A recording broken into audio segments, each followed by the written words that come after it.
Hello, my name is Conor McReynolds. I'm a comedian and an author, radio presenter, podcaster, editor, lots of things really. And one of the things that I do is talk about mental health. I've lived with depression for over 5 years now, and I'm very fortunate to be in a position where I feel well enough to share my experiences, my thoughts, and it's important to talk and share these things, and hopefully it helps people realize that they're not alone in feeling and thinking things, because it's very easy when you're depressed or when you have mental health problems to feel like you are alone in feeling that way.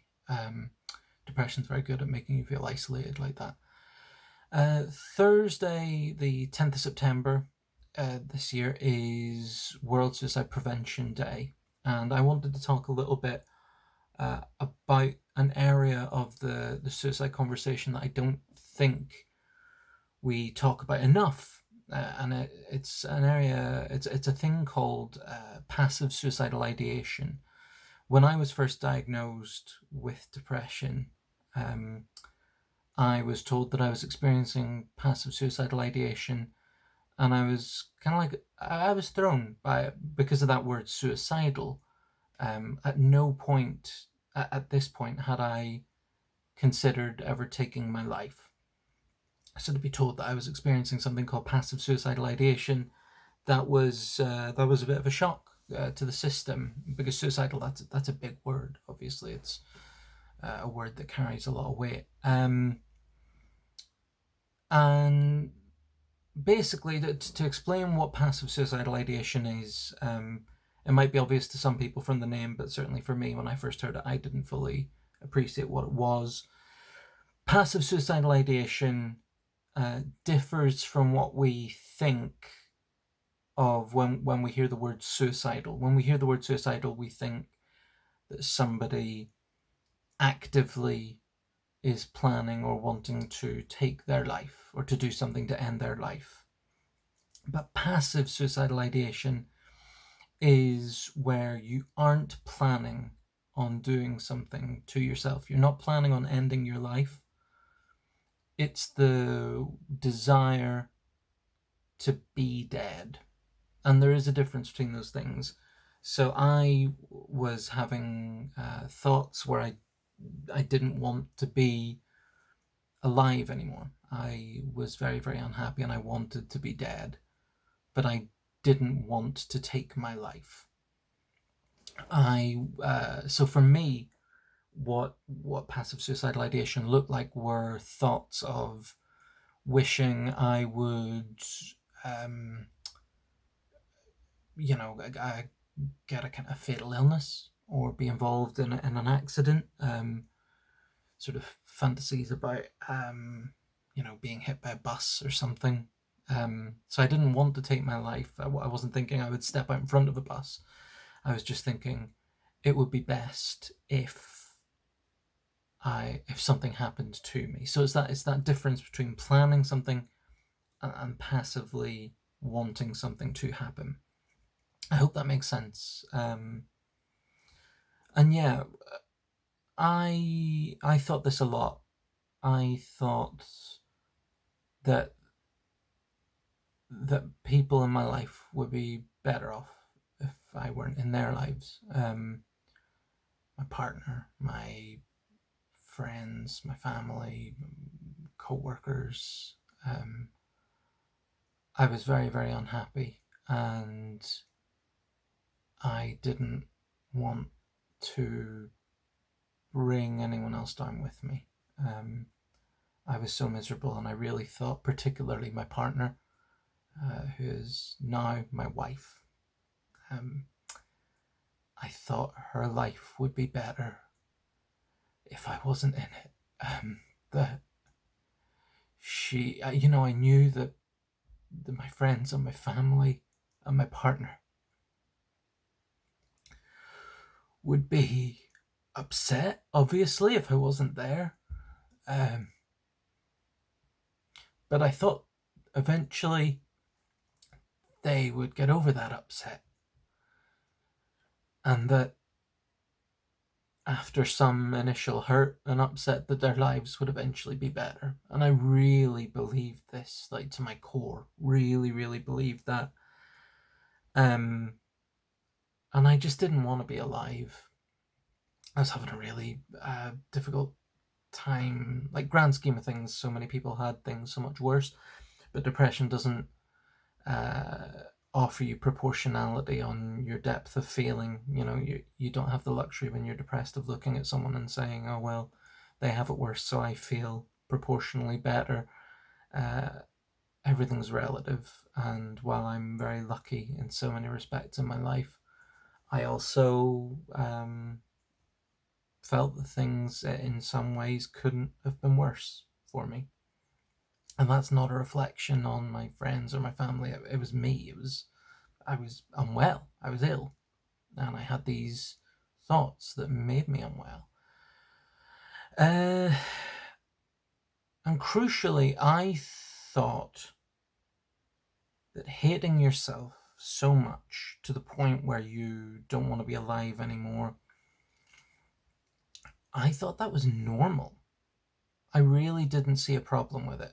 I never would have thought that that was anything in the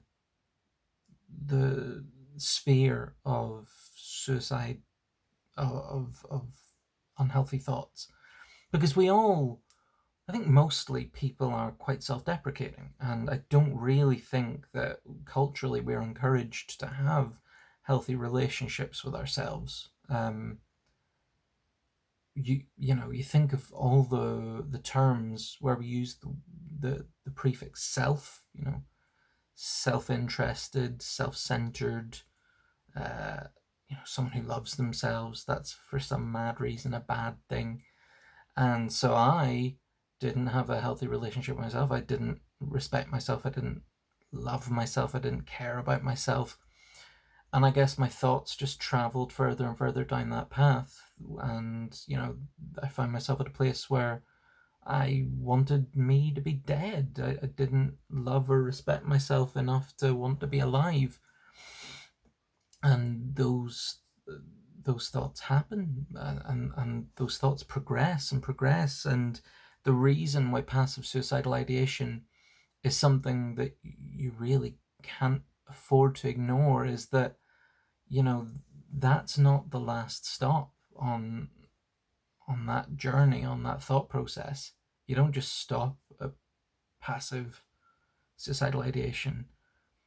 You keep thinking those negative thoughts. You keep reinforcing the idea to yourself that your life has no value or no worth. And you arrive at a place where suddenly those thoughts, or gradually, I should say, those thoughts aren't passive anymore. For me, that was 18 months after I was diagnosed. I only on one occasion did I ever actively consider suicide. There was one night in July of 2016 when I went into my bathroom and I knew I wasn't coming out. And that was because I'd spent so long with passive suicidal ideation, thinking my life had no value, that my friends and family and everyone I knew and loved would be better off ultimately without me. And that's where those thoughts bring you to a place where you might do something awful and drastic and final. And yeah, they're not, those thoughts aren't okay. Those thoughts aren't normal or healthy, and you mustn't ignore them. You must never allow yourself to listen to the voices in your head that tell you that you're not important, that your life has no worth, that your existence has no value. You are important. You are needed. You're valued. You are loved. And you must never, ever allow yourself to not know that. And I understand from experience. I know it's not always easy to bear those things in mind, but I am so glad every single day of my life now, even on the shitty days, even when, and I can't pretend that I'm totally over passive suicidal ideation. There are days when I feel really rough and awful, and those thoughts come back to me. But those thoughts aren't final. They aren't definite. And you can't allow yourself to believe that that's right. So if you're experiencing passive suicidal ideation, if it's something that you can relate to, if it's something that sounds familiar to you, you need to talk to someone. You need to talk to a family member or a friend or a partner or a doctor, or call Samaritans, or speak to amazing charities like Mind, who do life-saving work. Speak to somebody. Don't allow yourself to think that these thoughts are anything other than what they are, which is a danger sign, and they do damage. You deserve to not live with those thoughts, and there are people who can help you, and there are things that can be done to lessen the impact of those thoughts. Passive suicidal ideation, it's not nothing. I don't think we talk about it enough, and I've spoken to a lot of people who have experienced the same thing, and like me, they thought this is just normal, that this is just just normal, but it's not. It's not, and we mustn't allow ourselves to think it is. I'm rambling on, so I'm going to stop now. 10th of September, Suicide Prevention Day, hugely important. Look out for each other, check in with friends. If you can, donate some money to Mind or Samaritans or any number of wonderful mental health charities. Be kind to yourselves. Show yourself some respect and some love and some kindness and understanding. Give yourself a break. We're so hard on ourselves, and developing a healthier relationship with ourselves would go a long way to, allows you, when you're feeling well, it allows you to be there for other people as well, which I think most people want to be there for people, but sometimes we don't always feel equipped, if we're struggling ourselves. So if you look after yourself, you're better equipped to look out for other people, and that's a very good reason. Even if you don't care very much for yourself, there are always reasons to look out for your health and for other people. Right, rambling over. Thank you very much for watching this. Goodbye.